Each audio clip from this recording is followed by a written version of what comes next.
আসসালামু আলাইকুম রহমতুল্লাহি ওয়া বারাকাতুহু নাহমাদুহু ওয়া নুসাল্লি আলা রাসূলিহিল কারীম আউযু বিল্লাহি মিনাশ শাইতানির রাজীম বিসমিল্লাহির রহমানির রহিম লা ইন শাকারতুম লা আযীদান্নাকুম ওয়া লা ইন কাফারতুম ইন্না আযাবি লাশাদীদ সাদাকাল্লাহুল মাওলানাল আযীম। সুপ্রিয় দর্শক মণ্ডলী, বিশ্বের যে প্রান্ত থেকে চোখ রেখেছেন নিউজ 24 এর ইসলাম আমরা অনুষ্ঠানটি দেখার জন্য সকলকে আপনাদের প্রিয় এই অনুষ্ঠানের চ্যানেল থেকে আন্তরিক ধন্যবাদ মুবারকবাদ জানাচ্ছি।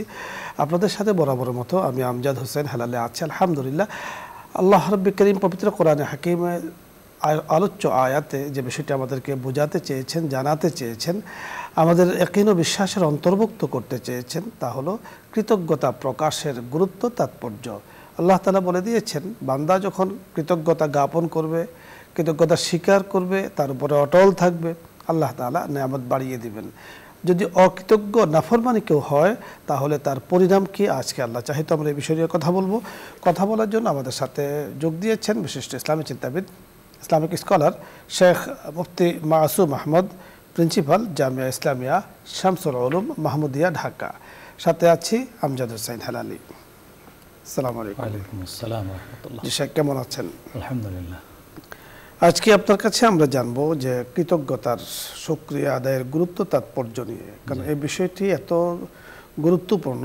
রাব্বুল কারীম বলেছেন কৃতজ্ঞতা জ্ঞাপন করলে নেয়ামত বাড়িয়ে দেবে, এবং পরবর্তীতে বলা হয়েছে কেউ যদি নাশুকরিয়া করে, অকৃতজ্ঞ হয়ে থাকে, আল্লাহ তাআলা কঠিন ধমক দিয়েছেন, ইন্না আযাবি লাশাদীদ।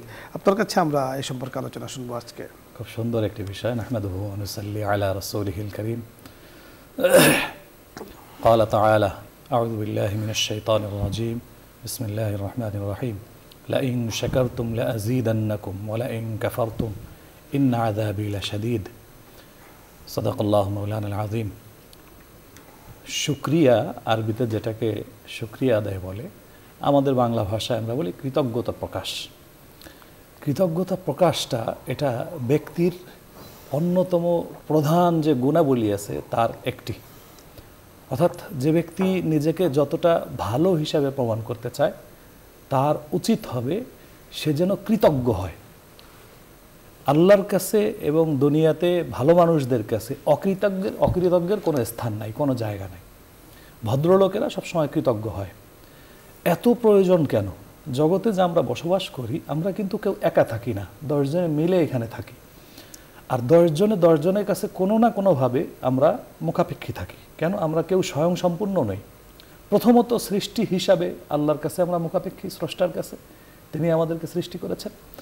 এরপরে আমাদের জীবনের প্রয়োজনীয় যা কিছু আছে, ভালোভাবে থাকার জন্য যা কিছু দরকার, সুস্থ থাকার জন্য, বেঁচে থাকার জন্য থেকে শুরু করে সামাজিক মান মর্যাদা ইত্যাদি ইত্যাদি উপকরণ যাবতীয়, এক কথার মধ্যে আল্লাহ রাব্বুল আলামিন যেটাকে নেয়ামত হিসাবে, যেটা আমরা বাংলায় বলি নেয়ামত, আল্লাহ নিজেই বলেছেন যে যদি কোনো বান্দা আমার নেয়ামতের শুকরিয়া আদায় করে, অর্থাৎ আমি যে তাকে সৃষ্টি করলাম, আমি তাকে দুনিয়াতে বসবাসের উপযুক্ত একটা গ্রহ দান করলাম, একটা পরিবেশ দান করলাম, এরপর তার জীবনের প্রয়োজনীয় সব জিনিস আমি তাকে সহজলভ্য করে দিলাম, এগুলির যদি সে শুকরিয়া এবং কৃতজ্ঞতা প্রকাশ করে, তাহলে আমি উত্তরোত্তর আমি আল্লাহ তার সেই নেয়ামতের পরিমাণ আরও বৃদ্ধি করে দেই।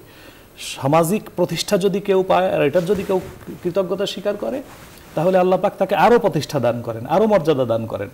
রিজিকের কৃতজ্ঞতা কেউ স্বীকার করলে আল্লাহ রিজিকের মধ্যে বারাকা দিয়ে দেন। ঠিক এমনিভাবে আল্লাহ রাব্বুল আলামিন সাথে সাথে নিজেই বলে দিয়েছেন, কেউ যদি অকৃতজ্ঞ হয়, এই অকৃতজ্ঞ মানুষটাকে আল্লাহও পছন্দ করেন না। যে আল্লাহ সৃষ্টি করছেন, আল্লাহর কৃতজ্ঞতা সে আদায় করে না, আল্লাহর রসুলের যে ভালোবাসা মহব্বত এবং যে আমাদের প্রতি যে উদারতা, এটাকে সে কৃতজ্ঞতা স্বীকার করে না। এরপরে বান্দার হক, বান্দার যে আমাদের প্রতি যে ইহসান আছে, অবদান আছে, সেগুলিকে অস্বীকার করে, কৃতজ্ঞতা স্বীকার করে না। এই লোকটাকে পৃথিবীতে সবাই নিকৃষ্ট হিসাবে দেখে, আল্লাহ নিকৃষ্ট হিসাবে দেখেন। শুধু তাই নয়, আল্লাহ বলেন যে অকৃতজ্ঞের অবস্থা তো এরকম যে আমি কখনো কখনো তার কাছ থেকে নেয়ামত শুধু ছিনিয়ে নিয়ে ক্ষান্ত হই না, বরং আরও বেশি গজব তার উপরে চাপিয়ে দিই। ইন্না আযাবি লাশাদীদ, আরও কঠিন আযাবের মধ্যে ফেলে দিই। একটি বড় কৃতজ্ঞতা হলো সামগ্রিক যে নেয়ামতগুলি আমরা পাই। একটা পরিবেশের মধ্যে আমরা বসবাস করি, একটা ভূখণ্ডে আমরা বসবাস করি, সেই ভূখণ্ডে বসবাসকালীন সময়ে যদি আমাদের জীবনটা অস্বস্তিকর হয়ে ওঠে, একেবারে দম বন্ধ দশা হয়ে থাকে, সেটা রাষ্ট্রীয় পরিচালনা খারাপ হওয়ার কারণে হোক, দুর্নীতি ফাসাদের কারণে হোক, ইত্যাদি ইত্যাদি, যে কোনো সেই পরিস্থিতি থেকে যদি আল্লাহ রাব্বুল আলামিন উত্তরণ ঘটিয়ে দেন, সেটা আল্লাহ পাক নিজে সরাসরি যে কোনোভাবেই করতে পারেন। কোনো সময় সেটা এমনকি ছোট ছোট বাচ্চা ছেলেপেলেদেরকে দিয়েও পর্যন্ত আল্লাহ করতে পারেন। আল্লাহ পাক কার উপরে কী দিয়ে কীভাবে ইহসান করবেন এটা আল্লাহ জানেন। আমাদের মাত্র সদ্য কিছুদিন আগে আমাদের এই দেশটার যে পরিস্থিতি ছিল, সেইখান থেকে যে উত্তরণটা আল্লাহ পাক আমাদেরকে ঘটিয়ে দিয়েছেন, কেউ কল্পনা করতে পারেনি। স্কুল কলেজের ছোট ছোট বাচ্চারা, তাদের মাধ্যমে একটা শ্বাসরুদ্ধকর পরিস্থিতি থেকে আল্লাহ পাক আমাদেরকে উত্তরণ ঘটিয়েছেন।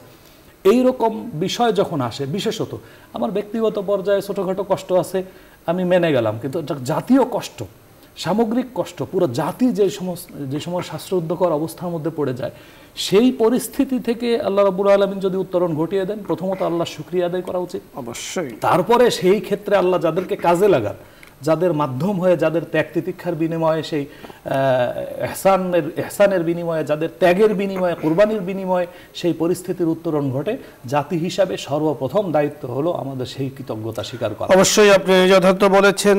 দর্শক মণ্ডলী, মহান রব্বুল আলামিন পবিত্র কোরআনে বলে দিয়েছেন, হাল জাযাউল ইহসান ইল্লাল ইহসান, অর্থাৎ ইহসানের বদলা ইহসান দ্বারা দিতে হয়, কারো অনুগ্রহের বদলা অনুগ্রহ দ্বারা দিতে হয়, নেয়ামতের বদলা শুকরিয়ার মাধ্যমে দিতে হয়। আল্লাহ রাব্বুল কারীমের অনেক বড় নেয়ামা আমাদের উপরে হয়েছে, আল্লাহ তাআলা দিচ্ছেন। সবসময় আল্লাহ পাকের কৃতজ্ঞতা জ্ঞাপন করা, শুকরিয়া আদায় করা। দেখুন, রাসূল আকরাম সাল্লাল্লাহু আলাইহি ওয়াসাল্লাম আমাদেরকে জানিয়ে দিয়েছেন, যিনি বান্দার কৃতজ্ঞতা আদায় না করে, তিনি আল্লাহ তাআলার কৃতজ্ঞতা আদায় করেন না। অর্থাৎ মানুষের শুকরিয়া আদায় করা, মানুষের ধন্যবাদ জ্ঞাপন করা, জাযাকুমুল্লাহ, উত্তম জাযা খায়ের আল্লাহ পাকের কাছে কামনা করা তাদের জন্য, যার দ্বারা আমি উপকৃত হয়েছি, আমরা দেশবাসী উপকৃত হয়েছি। আল্লাহ রাব্বুল কারীম আমাদেরকে প্রকৃত অর্থে কৃতজ্ঞ হওয়ার তৌফিক দান করুন। আলোচ্য বিষয় নিয়ে আপনাদের যদি কোনো কিছু জানার থাকে, বোঝার থাকে, কোনো প্রশ্ন থাকে, অথবা কোনো মাসলা মাসাইল নিয়ে কোনো প্রশ্ন থাকে, আপনি প্রশ্ন করুন, আমরা চেষ্টা করব সাধ্য অনুযায়ী কথা বলার জন্য। আসসালামু আলাইকুম ওয়া রাহমাতুল্লাহ। দর্শক নাম বলে পরিচয় দিয়ে প্রশ্ন করুন।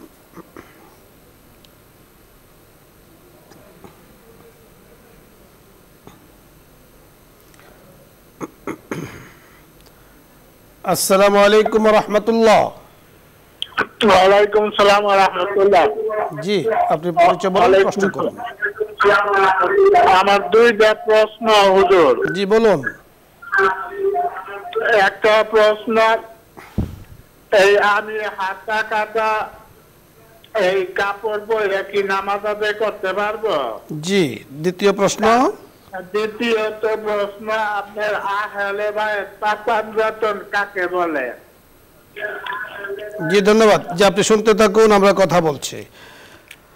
প্রথম যে প্রশ্নটি করেছে আপনি বুঝতে পেরেছেন? প্রশ্নটা বুঝতে পেরেছি, দ্বিতীয়টা একটু অস্পষ্ট।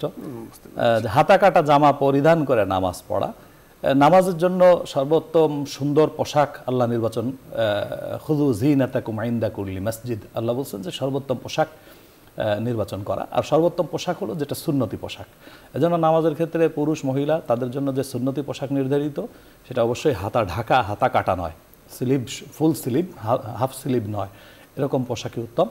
যদি কখনো এরকম হয় যে ঠিক এই পরিস্থিতিতে পরিবর্তন করার মতো অবকাশ নাই, হাতা কাটা জামা গায়ে দেয়া আছে, নামাজের সময় হয়ে গেছে, বাসায় ফিরতে দেরি হবে, তাহলে সেক্ষেত্রে এক বেলা আধ বেলা এরকম পড়ে নিলে অভ্যাসে পরিণত না করা। নামাজের ক্ষেত্রে মুফতিয়ানে কারাম যে বিষয়টি ফয়সালা দিয়েছেন, অর্থাৎ হাতা কাটা টি শার্ট যাকে বলে, অথবা গেঞ্জি আছে ধরনের, এগুলো পরে বিনা ওজরে এগুলো পরা উচিত না, নামাজের আদবের খেলাফ। যদি ওজর ছাড়াও কেউ পড়ে তাহলে নামাজটা কিন্তু মাকরুহ হয়ে যায়। আর এই মাকরুহ মানে মাকরুহ তাহরিমি না, মানে তানজিহি, ছোট মাকরুহ। আরেকটি প্রশ্ন উনি বলেছেন, আহলে বাইতের পরিচয় জানতে চেয়েছেন। আচ্ছা, আহলে বাইত রাসূল আকরাম সাল্লাল্লাহু আলাইহি ওয়াসাল্লামের একদম, যাদেরকে নবী আলাইহিস সালাতু ওয়াস সালাম সুনির্দিষ্ট করে আহলে বাইত হিসেবে ঘোষণা করেছিলেন, তাদেরকে আহলে বাইত বলা হয়। এবং পরবর্তীতে ওনাদের বংশ পরম্পরায় যারা আসছেন তারাও আহলে বায়েতের বংশধর তো বটে, তারাও আহলে বায়েত হিসাবে গণ্য কিনা সে বিষয়ে যদিও লম্বা চড়া আলোচনা আছে। সেক্ষেত্রে রাসূল আকরাম সাল্লাল্লাহু আলাইহি ওয়াসাল্লাম একদিন হযরতে আলী, হযরতে ফাতিমা, হযরতে হাসান হুসাইন তাদেরকে একসাথে এক চাদরের মধ্যে নিয়ে ঘোষণা করেছেন, এরা হলো আমার আহলে বাইত। মুফতিয়ানে কেরাম, মুফাসসিরিনে কেরাম, উসুলিয়িনগণ এই বিষয়ে লম্বা চড়া আলোচনা করেছেন। পরবর্তীতে একটি ব্যাখ্যা দিয়েছেন, কুল্লু মুমিনিন তাকিয়িন, অর্থাৎ প্রত্যেক পরহেজগার মুত্তাকি আহলে বাইত রাসূলের পরিবারভুক্ত। তো এবং এটা ফয়সালা দেওয়া হয়েছে ওয়াহুয়াল আনসাব ওয়াল আসাহ, যে এই মতটি অধিক উপযুক্ত এবং সহিহ। তো সেক্ষেত্রে আমরা যারা আছে আমরাও আহলে বাইত হতে পারি, শর্ত হলো মুত্তাকি হতে হবে প্রকৃত অর্থে, মুমিন হতে হবে প্রকৃত অর্থে, অর্থাৎ ইসলামের মধ্যে পরিপূর্ণভাবে ইসলামের মধ্যে অনুপ্রবেশ করতে হবে, তাহলে ইনশাআল্লাহ এই ফজিলত পাওয়া যাবে। পরবর্তী দর্শক, আসসালামু আলাইকুম ওয়া রাহমাতুল্লাহ। আসসালামু আলাইকুম হুজুর। ওয়া আলাইকুম আসসালাম ওয়া রাহমাতুল্লাহ। আচ্ছা হুজুর, আমি কি বড় হজ করতে পারবো? আমি কি বড় হজ করতে পারবো? জি ধন্যবাদ আপনাকে, আমরা কথা বলছি, বুঝতে পেরেছেন। জি, বড় হজ করতে পারবেন কিনা, মানে হজ করতে পারবেন কিনা, আপনি আগে প্রথমত হলো আপনি ফরজ হজ আদায় করেছেন কিনা। যদি আদায় না হয়ে থাকে আর আপনার উপরে যদি হজ ফরজ হয়ে থাকে, অর্থাৎ হজে যাওয়া আসার মতো সামর্থ্য, যে খরচ বা পারিবারিক খরচ ইত্যাদি, এবং আপনার চলাচলের অবস্থা, এবং সাথে আপনার মাহরাম থাকা সফরের জন্য, এই সমস্ত বিষয় যদি থাকে তাহলে তো হজ ফরজ হয়ে যাবে, করতে পারবেন, শুধু তাই নয় করতেই হবে।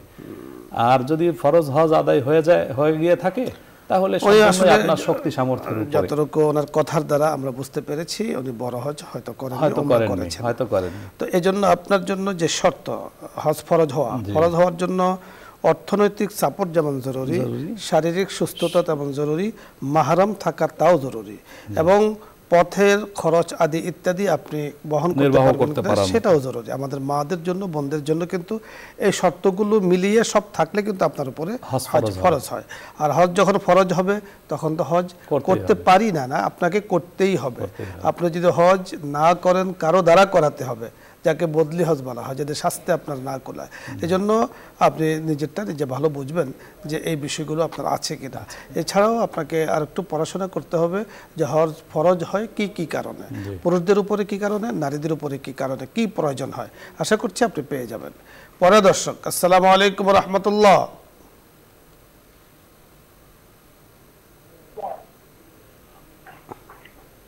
ওয়া আলাইকুম আসসালাম। জি, আপনি প্রশ্ন করুন। আমার দুইটা প্রশ্ন হুজুর। জি বলুন। একটা প্রশ্ন হলো, আমার বাসায় একজন হিন্দু আছে মেয়ে, বুঝছেন? জি বুঝছি। তো প্রথমে যখন ও আসছিল তখন ওর কোনো মূর্তি ছিল না, এখন মূর্তি আছে রুমের ভিতরে, আমি তো নামাজ পড়ি, তা আমার কি সমস্যা হবে? ওর রুম আলাদা। জি বুঝতে পেরেছি আপনার ভাষায়। জি আরেকটি প্রশ্ন বলুন। লাইন কেটে গিয়েছে। প্রথম যে প্রশ্নটি উনি করেছে বুঝতে পেরেছেন। মূর্তি আছে বোধহয়, একটা হিন্দু মেয়ে থাকে, তার বোধহয় মূর্তি আছে ঘরে, হতে পারে এরকমই। প্রথম যখন আসছে তখন মূর্তি ছিল না, কিন্তু পরবর্তীতে সে তার প্রয়োজনে মূর্তি আনছে। তার সম্ভবত ভাড়াটিয়া এই ধরনের হতে পারে, ভাড়াটিয়া বা সাবলেট এরকম এই টাইপের কিছু হতে পারে। তো সেক্ষেত্রে অবশ্যই এটা সতর্কতা অবলম্বন করতে হবে। আল্লাহর শিরক যেখানে হতে থাকে সেখানে আল্লাহর রহমত কখনোই আসে না। সুতরাং এমনি হিন্দুরা তাদের মতো করে তাদের ধর্ম তারা পালন করবে, কি করবে সেটা তাদের বিষয়। কিন্তু যদি এরকম কাউকে ভাড়া দিতে হয়, এর দ্বারা যদি নিজের আমলি ক্ষতি হয়, অথবা এরকম কাউকে যদি সাথে রাখলে নিজের আমলি ক্ষতি হয়, যেমন ঘরে আল্লাহর রহমত আসা থেকে বঞ্চিত হওয়া লাগে, তো এরকম ক্ষেত্রে অবশ্যই সতর্ক থাকা উচিত। আর একসাথেই সিদ্ধান্ত নিতে যদি সমস্যা হয় তাহলে সেক্ষেত্রে ধীরে স্থিরভাবে তাকে অন্য জায়গাতে সে শিফট করে যেতে পারে, অথবা আপনি অন্য জায়গাতে শিফট করে যেতে পারে। তবে সেই ততদিন পর্যন্ত নামাজের ক্ষেত্রে অবশ্যই সচেতন থাকা। মূর্তি যেখানে আছে কোনোভাবে সেটাকে সামনে পিছে রেখে, বা এরকম সামনে তো নাই, কোনোভাবে সেইখানে যতটুকু সম্ভব এড়িয়ে চলতে হবে। পরের দর্শক, আসসালামু আলাইকুম ওয়া রাহমাতুল্লাহ। ওয়া আলাইকুম আসসালাম। হুজুর আমি বলছিলাম। জি হুজুর আমি বলছি, আমাদের দেশে টঙ্গীতে যে বিশ্ব ইজতেমা হয়, এটা আমাদের জন্য গৌরব, আল্লাহ শুকরিয়া। কিন্তু সেখানে ঘুষ, দুর্নীতি, নির্যাতন সম্পর্কে কোনো কথা বলেন না। শুধু টঙ্গীতে যে রাতে হাজির হবে টাকা দিয়ে দেয়। এত সহজে জান্নাত যাওয়া কি ঠিক হয়? এটাই। জি ধন্যবাদ নুরুদ্দিন ভাই আপনাকে। আপনি কিন্তু বড় চমৎকারভাবে বিষয়টি স্বীকার করেছেন। আমাদের দেশে বিশ্ব ইজতিমা হচ্ছে, আল্লাহ পাকের শুকরিয়া, সারা বিশ্ব থেকে লোকজন আসছে এবং বহুত বড় মজমা, অনেক ওলামাই কেরামের সেরফরুস্তে, ওলামাই কেরামের পরামর্শে, ওলামাই কেরামের বয়ানে মোটামুটি বেশ জাঁকজমকপূর্ণ একটা আয়োজন কিন্তু তুরাগ নদীর তীরে হচ্ছে। এখন আপনার যে বিষয়টি জানার, আপনি শুকরিয়া আদায় করেছেন, এতটুকু থাকলে আলহামদুলিল্লাহ ভালো হতো। আপনার জানার বিষয় হলো কেউ কেউ এই কথা বলে থাকেন, আমি যতটুকু বুঝতে পেরেছি, আপনি বুঝতে পেরেছেন কিনা হয়তো বা কেউ কেউ এটা বোঝাতে চেয়েছেন, আমরা আমাদের এখানে আমাদের শ্রবণবুল হতে পারে যে জান্নাতে যাওয়া বা ওখানে গেলে জান্নাত পেয়ে যাবেন, এই ধরনের কথা কেউ যদি বলে থাকে, আসলে এগুলি যারা কোরআন হাদিসে পারদর্শী না, এরকম কিছু আবেগী লোকের কথাবার্তা। মানুষ আবেগে অনেক রকম কথাবার্তা বলে যেগুলি কোরআন হাদিস সম্মত না। এটা কখনো কোনো আলেম ওলামারা কোনো অবস্থাতেই কোনোদিনই বলেন না, এমনকি যারা তাবলীগের সাথে দীর্ঘদিনের পুরনো সাথী আছেন তারাও এইরকম কোনো কথা বলেন না। এগুলো একেবারেই নতুন যারা নামাজি। হ্যাঁ, আপনি যথার্থ বলেছেন। দাওয়াত ও তাবলীগের যারা পুরাতন সাথী আলেমের সহবত পেয়েছে, ওলামাই কেরামের, হাক্কানি ওলামাই কেরামের সহবত পেয়েছে, তারা কিন্তু এই ধরনের কথা আসলে বলে না। আসলে এই ধরনের কথা হয়তোবা নতুন নবীন কেউ গিয়েছেন বলেছেন অতি উৎসাহী হয়ে জান্নাতে যাওয়ার জন্য। এটাও একটা আমি পথ, আল্লাহ যদি কবুল করেন যেতে পারে। ইস্তেমার ময়দানে আমি গেলাম, লক্ষ লক্ষ মানুষ সেখানে এসেছে, আমলের মধ্যে সেখানে আমি আমলে যুক্ত হলাম, ওলামায়ে কেরাম বয়ান করছেন, আমি সেগুলো পালন করলাম, পালন করে জীবন গঠন করলাম। জান্নাতে যাওয়ার জন্য যা যা করা দরকার আমাকে করতে হবে, সেখানে তো প্রেসক্রিপশন দেওয়া হয়। এটা নয় যে সেখানে গেলেই জান্নাতে যাওয়া যাবে। ডাক্তারের কাছে গেলেই তো আর রোগ ভালো হয় না। ডাক্তারের কাছে গেলে উনি পরামর্শ দেন, এরপরে সেই অনুযায়ী চিকিৎসা গ্রহণ করা হয়, এরপরে সেখানে আল্লাহ পাক তার উসিলায় শেফা দান করেন।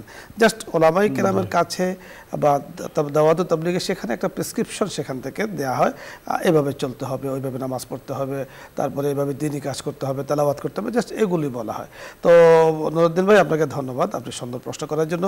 শেখ আপনাকেও ধন্যবাদ জানাচ্ছি, আজকে আমাদের এই সুন্দর আয়োজনে আপনি শরীক হয়েছেন। দর্শক মণ্ডলী, আমাদের সর্বশেষ যে ভাই প্রশ্ন করেছেন বিশ্ব ইজতেমা নিয়ে, সত্যি বিশ্ব ইজতেমা যাকে বলা হয়, আমাদের দেশে অনেক বছর ধরে এই ইজতেমা অনুষ্ঠিত হচ্ছে, এখনও চলছে। আলহামদুলিল্লাহ 58তম ইজতেমা অনুষ্ঠিত হতে যাচ্ছে। তো আলহামদুলিল্লাহ, আল্লাহ পাকের শুকরিয়া যে এটা দেশের জন্য, দেশের সকল মানুষের জন্য এত লক্ষ লক্ষ মানুষ এখানে আসছে। নিঃসন্দেহে তারা দেশের কল্যাণের জন্য দোয়া করবেন, উন্নতি, অগ্রগতি, সমৃদ্ধির জন্য দোয়া করবেন, দেশের শান্তি শৃঙ্খলা যেন বজায় থাকে তার জন্য দোয়া করবেন। এজন্য আমাদের বর্তমান সরকারও যথেষ্ট নিরাপত্তা দিয়ে সেখানে আলহামদুলিল্লাহ পরিবেশ করছেন। সেখানে যে যতটুকু সময় পাবো সেখানে দেওয়ার চেষ্টা করব। হাজরাতে ওলামাই কেরাম, বড় বড় ওলামাই কেরাম এসছেন দেশের বিভিন্ন, বিশ্বের বিভিন্ন অঞ্চল থেকে। আমি তো ওনার কাছে গিয়ে তো আর আমার পক্ষে সম্ভব না। ওনারা এখানে এসেছেন, দিল থেকে কথাগুলো বলছেন, আমি শুনবো, মানবো, জীবন গঠন করব। মানলেই তো জীবন গঠন হবে। এটার মাধ্যমে, বিশ্ব ইজতেমার মাধ্যমে দেশের একটা পজিটিভ ভাবমূর্তি বহির্বিশ্বের সব জায়গাতে হচ্ছে। আমরা আফ্রিকার সফরে 6-7টা দেশে সফর করে আসলাম, এখানে গ্রামে গঞ্জে পর্যন্ত সবাই টঙ্গী মাঠ চেনে। বাংলাদেশ টঙ্গী মাঠ। আমি একেবারে জিদ্দা এয়ারপোর্টে একবার আমার ব্যাপারে ঘটেছে, ওদেরকে পাসপোর্ট দিয়েছি, কি বাংলাদেশি? বাংলাদেশি, হ্যাঁ জি, ও টঙ্গী ইজতেমা, টঙ্গী ইজতেমা, মানে টঙ্গী ইজতেমা কিছু। আলহামদুলিল্লাহ, সুন্দর শেখ আপনি বলেছেন। দর্শক মণ্ডলী, আপনাদের সকলকে ধন্যবাদ জানাচ্ছি আজকের এই সুন্দর আয়োজনে শরীক হয়েছেন। আগামী দিনগুলোতে শরীক হবেন ইনশাআল্লাহ। প্রাত্যহিক প্রোগ্রাম বিকেল 3:30 চোখ রাখবেন নিউজ 24 পর্দায়। আশাবাদ ব্যক্ত করে আজকের মতো বিদায় নিচ্ছি। আসসালামু আলাইকুম ওয়া রাহমাতুল্লাহি ওয়া বারাকাতুহু। দোয়া হবে, দরুদ ইস্তিগফার পাঠ করি। اللهم صل على سيدنا ونبينا وشفيعنا وحبيبنا ومولانا محمد صلى الله عليه وعلى آله وأصحابه وبارك وسلم. أستغفر الله ربي من كل ذنب وأتوب إليه. لا حول ولا قوة إلا بالله العلي العظيم. اللهم أنت السلام ومنك السلام، تباركت يا ذا الجلال والإكرام، يا أرحم الراحمين يا أرحم الراحمين يا أرحم الراحمين، يا ذا القوة المتين، يا راحم المساكين. يا حلال المشكلات يا دافع البليات يا قاضي الحاجات يا تفاطر السماوات রব্বে করিম মাওলায়ে করিম মেহেরবানি করে আপনি আমাদের জীবনের সমস্ত গুনাহ খাতাগুলি মাফ করে দেন। জানা অজানা ইচ্ছায় অনিচ্ছায় আলোতে আধারে নতুন পুরাতন ছোট বড় সগীরা কবিরা যত গুনাহ আমরা করেছি মেহেরবানি করে মাফ করে দেন।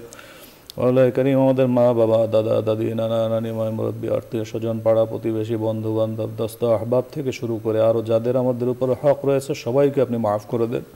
খাস করে তাদের মধ্য থেকে যারা চিরবিদায় নিয়ে দুনিয়া থেকে চলে গিয়েছেন তাদের কবরকে জান্নাতের বাগান বানায় দেন।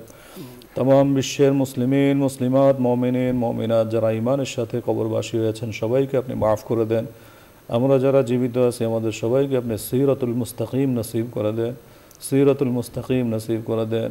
আমাদের ভিতরে যারা অসুস্থ আছে শিফায়ে কামিলা আজিলা দাইমা তাম্মা নসিব করে দেন।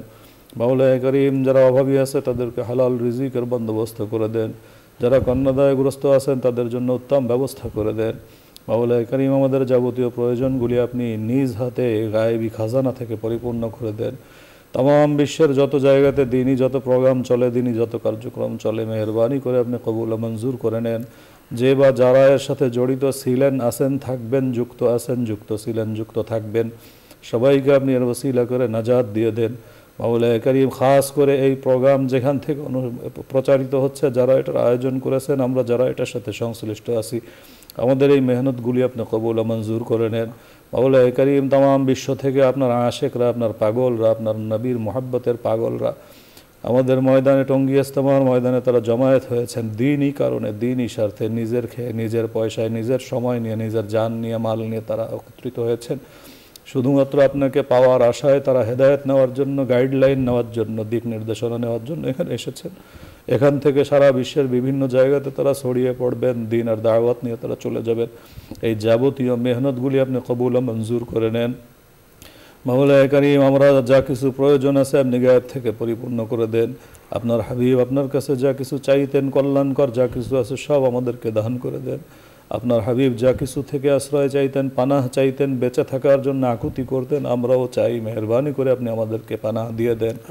মাওলায়ে করিম আমাদের জন্য যা কিছু কল্যাণকর সেই ফয়সালা আপনি করে দেন। আমাদের দেশের জন্য যা কিছু কল্যাণকর সেই ফয়সালা করে দেন। মাওলায়ে করিম দেশের এই বিশেষ প্রেক্ষাপটে উত্তরণে যারা ভূমিকা রেখেছেন অবদান রেখেছেন রেখে চলেছেন যারা ভালো চিন্তা করতেছেন তাদেরকে অগ্রসর করে দেন তাদেরকে উত্তম জাযা আপনি দান করে দেন। যারা অকল্যাণ চিন্তা করে অমঙ্গল চিন্তা করে দেশকে ক্ষতিগ্রস্ত করার কোনোভাবে চিন্তা করে কোনো কল্পনা করে মেহেরবানি করে তাদেরকে আপনি হেদায়েত দান করে দেন। যদি হেদায়েত নসিবে না থাকে দমন করে দেন, হেদায়েত যদি নসিবে না থাকে তাহলে দমন করে দেন। মাওলায়ে করিম বিশ্বের বুকে মাথা উঁচু করে জাতি হিসেবে আমরা মুসলিম জাতি হিসেবে আমরা দাঁড়াইতে পারি। মাওলায়ে করিম আপনার আহকাম আপনার বিধান আপনার সামগ্রিক সব কিছু আপনার পছন্দের সব কিছু যেন আমরা জীবনযাপন থেকে শুরু করে রাষ্ট্রের সমস্ত স্তরে আমরা বাস্তবায়ন করতে পারি সেই রকম পরিবেশ আমাদেরকে দান করে দেন। तमाम বিশ্বের যত জায়গাতে যতখানে যত দেশে দ্বীনি অ্যাক্টিভিটিস চলতেছে দ্বীনি যত কার্যক্রম চলতেছে সেইগুলিকে আপনি কবুল ও মঞ্জুর করে নেন। মাওলায়ে করিম আমাদের সাথে এই মুহূর্তে অসংখ্য অগণিত জানা অজানা মানুষ আমাদের সাথে হাত তুলেছেন। আপনার অনেক বান্দা বান্দিরা হয়তো এই সময় আমাদের সাথে আমিন আমিন বলতেছেন হাত তুলেছেন যে উদ্দেশ্য নিয়ে হাত তুলেছেন তার জন্য কল্যাণকর হলে মেহেরবানি করে কবুল ও মঞ্জুর করে নেন। মাওলায়ে করিম আমাদের সমস্ত দোয়াগুলি কবুল করে নেন। ওয়াসাল্লাল্লাহু আলান নবিয়িল করিম ওয়া আলিহি ওয়া সাহবিহি আজমাইন আমিন আমিন আমিন বিরহমাতিকা ইয়া আরহামার রাহিমিন।